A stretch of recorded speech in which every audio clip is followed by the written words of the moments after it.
Good morning students. Last class में हम रंध्र की गति के बारे में अध्ययन कर रहे थे कि किस प्रकार से रंध्र की गति संपन्न होती है, अर्थात रंध्र खुलते एवं बंद होते हैं।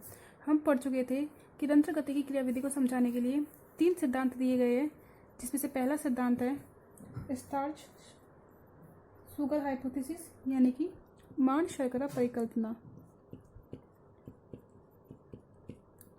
मान शर्करा परिकल्पना जिसे हम बोलते हैं स्टार्च शुगर हाइपोथेसिस। सेकंड है इसमें दूसरी परिकल्पना थी इसमें स्टीवर्ट की परिकल्पना।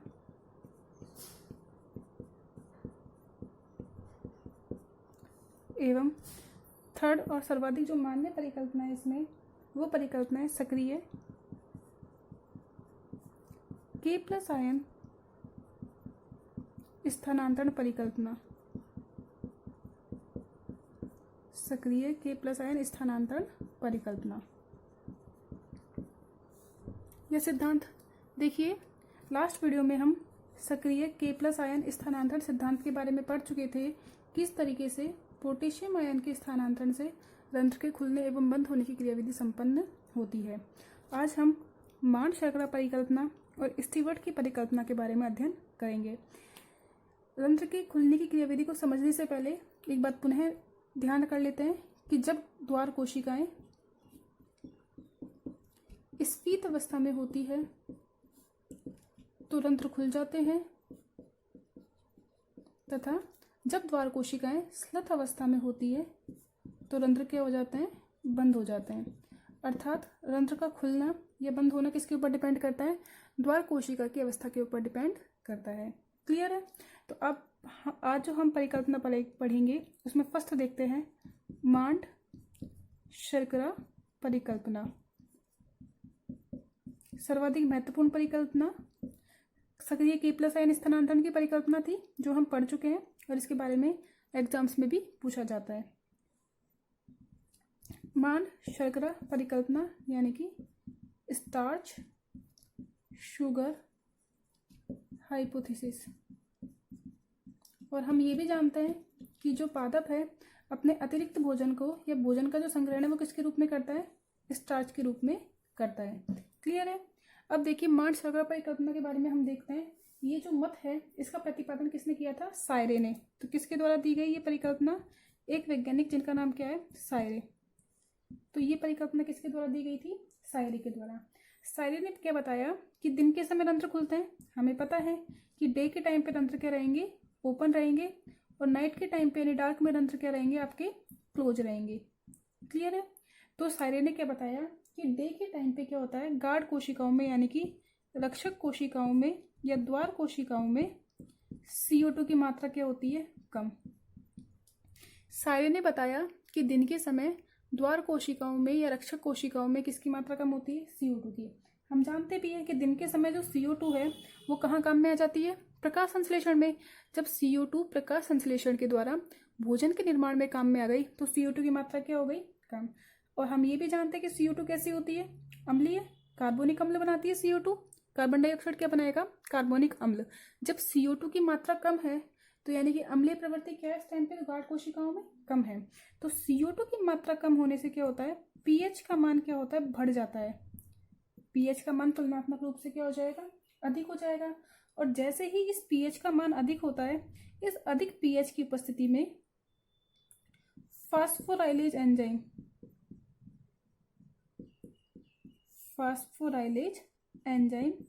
ये जो एंजाइम है, ये एंजाइम क्या हो जाएगा, सक्रिय हो जाएगा। कौन सी अवस्था में आ जाएगा, ये सक्रिय अवस्था में आ जाएगा। रक्षक कोशिकाओं के पास फास्फोराइलेज एंजाइम उपस्थित होता है, लेकिन सामान्यतः कौन सी अवस्था में होता है, ये निष्क्रिय अवस्था में पाया जाता है। जैसे ही CO2 की मात्रा कम हुई और जैसे ही pH की मात्रा अधिक हुई, हमें पता है एंजाइम एक निश्चित pH पे सक्रिय होते हैं। हम पढ़ चुके हैं एंजाइम के बारे में कि विशेष pH पे, विशेष तापमान पे ही क्या होता है, ये सर्वाधिक क्रियाशील होते हैं। तो क्या हुआ, जैसे ही pH का मान बढ़ गया, pH के मान के बढ़ने से जो फास्फोराइलेज एंजाइम निष्क्रिय अवस्था में था, ये फास्फोराइलेज एंजाइम कैसे आ गया, सक्रिय अवस्था में। अब देखिए ये फास्फोराइलेज एंजाइम क्या करता है, ये फास्फोराइलेज एंजाइम स्टार्च को ग्लूकोज में परिवर्तित करता है। किस में परिवर्तित करता है, ग्लूकोज 1 फॉस्फेट में, ग्लूकोज 1 फॉस्फेट में क्या करता है, ये परिवर्तित करता है। क्लियर है। ये जो फास्फोराइलेज एंजाइम है क्या करेगा, स्टार्च को ग्लूकोज 1 फॉस्फेट में कन्वर्ट करता है। तो क्या हुआ कि हमारे पास जो गार्ड कोशिकाएं हैं, जो हमारे पास रक्षक कोशिकाएं हैं, इन रक्षक कोशिकाओं के पास क्या उपस्थित होता है, स्टार्च, जिसे हम बोलते हैं मांड। क्या है ये, पादपों का संग्रहित भोज्य पदार्थ। यह स्टार्च क्या होता है,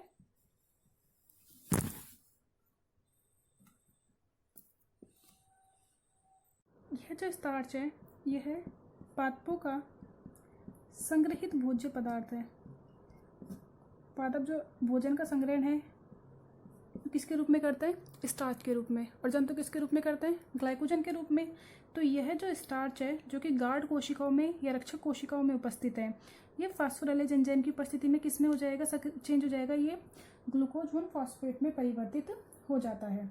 तो क्या कहा सायरे ने, तो सायरे ने बताया कि दिन के समय रक्षक कोशिकाओं में CO2 की मात्रा कम होती है, क्योंकि CO2 कहाँ काम में आ जाती है, प्रकाश संश्लेषण की क्रियाविधि में काम में आ जाती है। तो जैसे ही CO2 की मात्रा कम होती है तो pH का मान बढ़ जाता है। pH का मान क्या हुआ, बढ़ गया।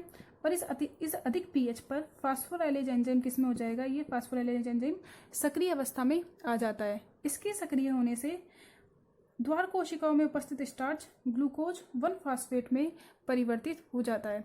अब ये जो रक्षक कोशिकाओं में स्टार्च उपस्थित होता है, किसके द्वारा बताया गया था, ये लायड नामक वैज्ञानिक के अनुसार।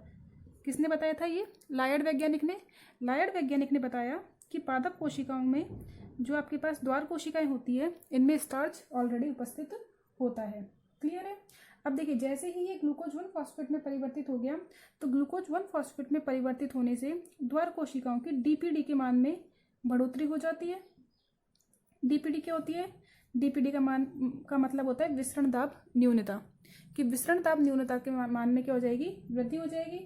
और जैसे ही DPD के मान में वृद्धि हो जाती है, तो जो गार्ड कोशिकाएं वो कौन सी अवस्था में आ जाती है, स्फीत अवस्था में। गार्ड कोशिकाएं, रक्षक कोशिकाएं स्फीत अवस्था में आ जाती है, यानी कि फूल जाती है। और जैसे ही रक्षक कोशिकाएं स्फीत अवस्था में आती है, हमने कही थी कि जो द्वार कोशिका अगर स्फीत अवस्था में तो क्या हो जाएंगे, रंध्र खुल जाएंगे, और स्लत अवस्था में तो रंध्र क्या हो जाएंगे, बंद हो जाएंगे। क्लियर है। तो जैसे ही ये द्वार कोशिकाएं स्फीत अवस्था में आ गई, तो स्फीत अवस्था में आने से क्या हो जाएंगे, रंध्र ओपन हो जाएंगे।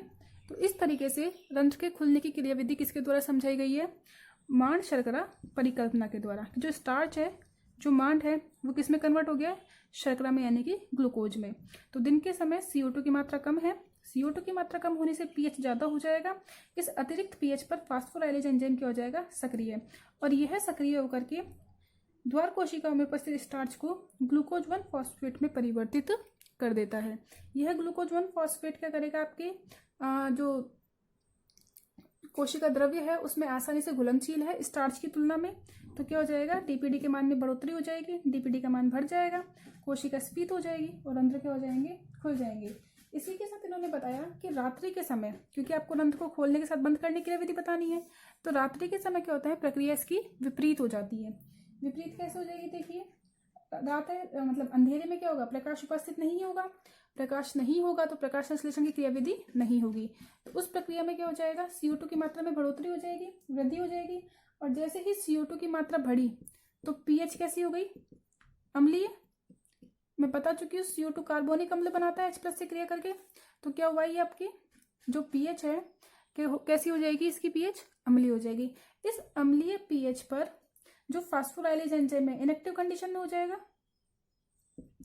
फास्फोराइलेज एंजाइम क्या हो जाएगा, इनएक्टिव कंडीशन में, यानी कि अब जो आपके पास ग्लूकोज 1 फॉस्फेट था, ये जो ग्लूकोज 1 फॉस्फेट बना, यह ग्लूकोज 1 फॉस्फेट वापस किस में कन्वर्ट हो जाएगा, स्टार्च में, यानी कि मंड में। तो रात्रि के समय CO2 के मान में वृद्धि हो गई। इस वृद्धि CO2 के मान में वृद्धि होने से pH अम्लीय हो गई, और इस अम्लीय pH पर ग्लूकोज 1 फॉस्फेट पुनः किस में परिवर्तित हो जाता है, स्टार्च में, यानी कि मांड पे परिवर्तित हो जाता है। फलस्वरूप क्या हो जाएगा, DPD का मान कम, और DPD का मान कम होने से कोशिका किस अवस्था में आ जाएगी, स्लत अवस्था में। और जैसे ही द्वार कोशिका स्लत अवस्था में आ जाती है तो रंध्र क्या हो जाता है, क्लोज हो जाते हैं। क्लियर हुआ। मान शर्करा परिकल्पना सायरे के द्वारा दी गई, और सायरे से पहले एक वैज्ञानिक थे लॉयड, उन्होंने क्या बताया कि द्वार कोशिकाओं में स्टार्च उपस्थित होता है। यह स्टार्च ग्लूकोज 1 फॉस्फेट में परिवर्तित हो सकता है यदि फास्फोराइलेज एंजाइम सक्रिय अवस्था में हो। तो CO2 के मान में कमी होने से pH बढ़ जाएगा, और बढ़े हुए pH पर फास्फोराइलेज एंजाइम सक्रिय हो जाएगा, स्टार्च ग्लूकोज में परिवर्तित हो जाएगा, जिसके फलस्वरूप द्वार कोशिका स्फीत हो जाती है और रंध्र खुल जाते हैं, और रात्रि के समय प्रक्रिया इसके विपरीत हो जाती है। तो इस तरीके से या इस प्रकार मान शर्करा परिकल्पना के द्वारा रंध्रों के खुलने या बंद होने की क्रियाविधि को समझाया जाता है। अब हम पढ़ेंगे नेक्स्ट इसमें परिकल्पना स्टीवर्ड की परिकल्पना। देखिए स्टीवर्ड ने क्या किया, स्टीवर्ड ने जो सायरे का मत था, जो सायरे का सिद्धांत था, स्टार्च शर्करा परिकल्पना, इसी को ही थोड़ा मॉडिफाइड किया, इसी में ही थोड़ा रूपांतरण किया और स्टीवर्ड की परिकल्पना प्रस्तुत की।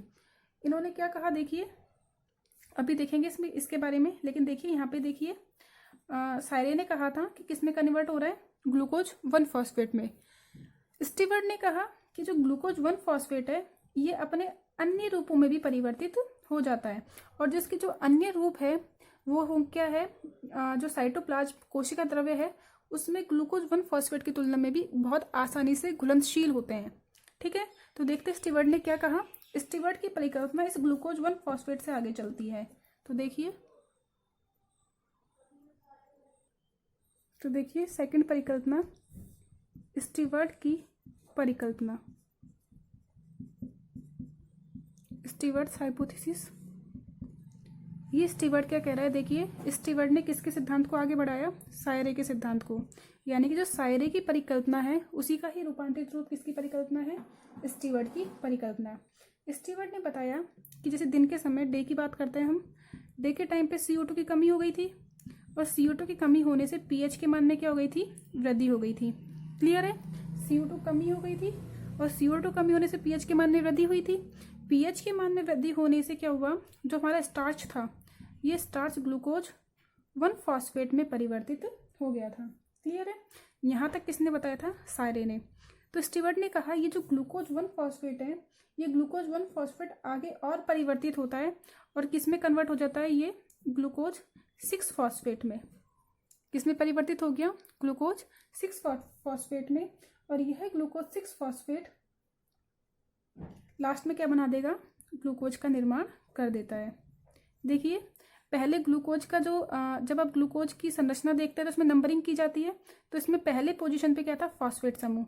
ये फास्फेट समूह ट्रांसफर कर देगा कौन से समूह पर, छठे समूह पे पहुंच जाएगा, और इसके बाद यह फास्फेट समूह यहाँ से हट जाएगा और आपको क्या प्राप्त हो जाएगा, ग्लूकोज। तो स्टीवर्ड ने बताया कि इस ग्लूकोज 1 फॉस्फेट की तुलना में ग्लूकोज 6 फॉस्फेट और ग्लूकोज अधिक घुलनशील है। कैसे है ये, अधिक घुलनशील है। तो ये जब अधिक घुलनशील होंगे तो द्वार कोशिका की सांद्रता बढ़ जाएगी, और उस कंडीशन में क्या हो जाएगा, अंतःपरासरण। जब सांद्रता बढ़ जाएगी विलेय की तो जल की आवश्यकता महसूस होगी, अंतःपरासरण होगा, और क्या हो जाएगी, द्वार कोशिका स्फीत अवस्था में आकर के रंध्र को क्या कर देंगी, ओपन कर देती है। क्लियर है, तो स्टीवर्ड ने क्या कहा, स्टीवर्ड ने कहा जो ग्लूकोज 1 फॉस्फेट बन रहा है ये ग्लूकोज 1 फॉस्फेट आगे जाके ग्लूकोज 6 फॉस्फेट का निर्माण करेगा, और यह ग्लूकोज 6 फॉस्फेट आगे जाके ग्लूकोज का निर्माण करता है। यह ग्लूकोज 6 फॉस्फेट और ग्लूकोज जल में अधिक घुलनशील होते हैं, यानी कि जो कोशिका द्रव्य है उसमें ज़्यादा घुलनशील है ये, और इनके अधिक घुलनशील होने से क्या हो जाएगा, अंतःप्रसरण क्रिया अधिक आसानी से संपन्न होगी और गाढ़ कोशिकाएं स्फीत अवस्था में आ जाएंगी, जिसके फलस्वरूप रंध्र ओपन हो जाते हैं। क्लियर है, तो ये हमने किसकी परिकल्पना देखी, स्टीवर्ड की परिकल्पना।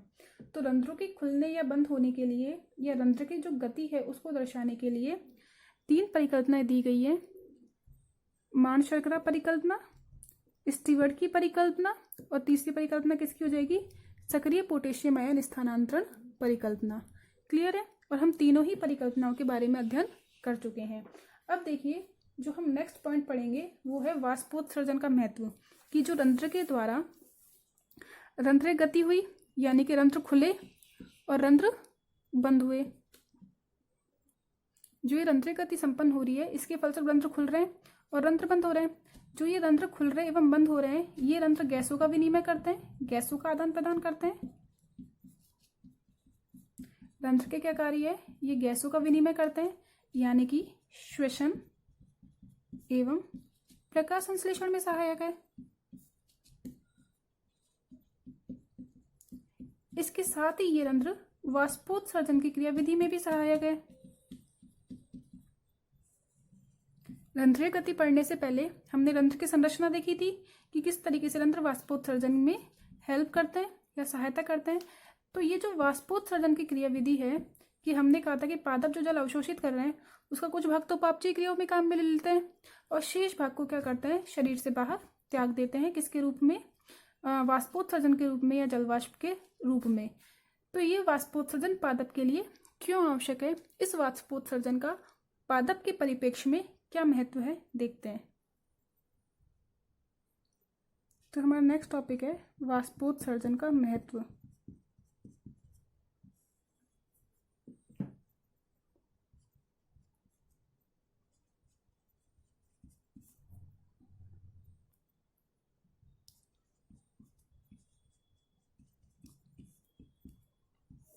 देखिए, जल जो पादपों के द्वारा अवशोषित होता है, पादप जो जल को अवशोषित करता है, पहले तो इसे किस में काम में लेंगे?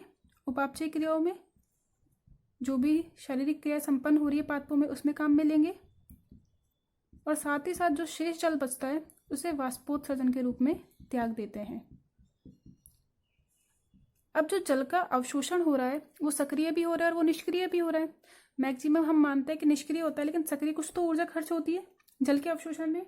तो पादप जो जल के अवशोषण में जो ऊर्जा खर्च कर रहे हैं और उस जल को पादप फिर वाष्पोत्सर्जन के रूप में त्याग रहे हैं, यानी कि पादप के लिए क्या हो गया? ये एक बुराई है कि पादप वाष्पोत्सर्जन कर रहे हैं, लेकिन यह है बुराई बहुत आवश्यक है। तो हम ऐसे भी कह देते हैं कि वाष्पोत्सर्जन क्या है? एक आवश्यक बुराई। वाष्पोत्सर्जन पादप के लिए आवश्यक बुराई है, इसेंशियल इविल। हम इसे आवश्यक बुराई क्यों कह रहे हैं? आवश्यक क्यों है? देखिए, आवश्यक इसलिए है कि जो वाष्पोत्सर्जन है ये क्या करता है? जल का निष्क्रिय अवशोषण।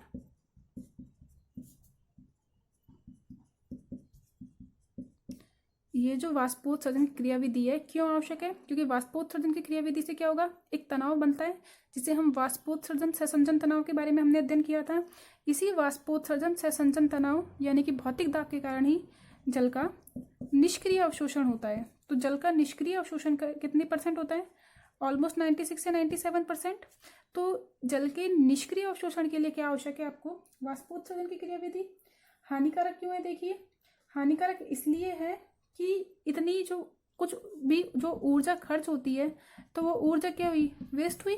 पादप अपना एक बहुत बड़ा जो कोशिकाएं हैं बहुत बड़ी मात्रा में जल के अवशोषण में क्या करती है? व्यस्त रहती है, और उसके बाद उस अवशोषित जल को क्या कर रहा है? शरीर से बाहर त्यागा जा रहा है। तो क्या है? ऊर्जा खर्च हो रही है। तो इसीलिए इसे क्या कहा जाता है? आवश्यक बुराई। तो देखिए, महत्व क्या हुआ इसका कि जल का निष्क्रिय अवशोषण इसकी सहायता से होता है। इसके अलावा रसारोहण कि जो आपका जल अवशोषित हुआ वो अवशोषित हुआ जल पादप के शीर्ष भाग तक जा रहा है, यानी कि रसारोहण में सहायक है। और रसारोहण में क्या सहायक है? वाष्पोत्सर्जन खिंचाव, जिसे हम बोलते हैं अपकर्ष, ऊपर की तरफ खींचना। तो जल के निष्क्रिय अवशोषण में सहायक है वाष्पोत्सर्जन, जल के रसारोहण में सहायक है, वाष्पोत्सर्जन खिंचाव में सहायक है। जैसे ही रंध्रों के द्वारा जलवाष्प बाहर त्यागी जाती है, इसी के कारण क्या होता है? पत्ती का तापमान भी कम रहता है। पत्ती के तापमान को क्या करती है? ये आपके कम करने का काम करती है। पत्तियाँ कैसी होती है? पादपों की ठंडी होती है। इसीलिए आप जब पादप के आसपास बैठते हो गर्मियों के टाइम पे तो आपको क्या मिलता है? ठंडक का एहसास होता है। वो जो नमी है, जो तापमान में कमी है, वो किसके कारण होता है? वाष्पोत्सर्जन के कारण। इसी के साथ जो पादप में अतिरिक्त जल की मात्रा है, अतिरिक्त जल को क्या करते हैं? ये शरीर से बाहर निकालने में सहायता करते हैं। तो अतिरिक्त जल के निकास में भी क्या होता है? ये सहायक। वाष्पोत्सर्जन जो अतिरिक्त जल है उसके निकास में भी सहायक होता है। तो वाष्पोत्सर्जन का महत्व क्या हुआ? जल का निष्क्रिय अवशोषण हो रहा है, रसारोहण में सहायक है, पत्ती के तापमान को कम करता है, साथ ही साथ अतिरिक्त जल के निकास में भी ये सहायक है। तो आज के लिए इतना ही। नेक्स्ट वीडियो में हम वाष्पोत्सर्जन को प्रभावित करने वाले कारकों के बारे में अध्ययन करेंगे कि कौन कौन से कारक है जो कि वाष्पोत्सर्जन की क्रियाविधि को प्रभावित करते हैं। तो आज के लिए इतना ही। Thank you.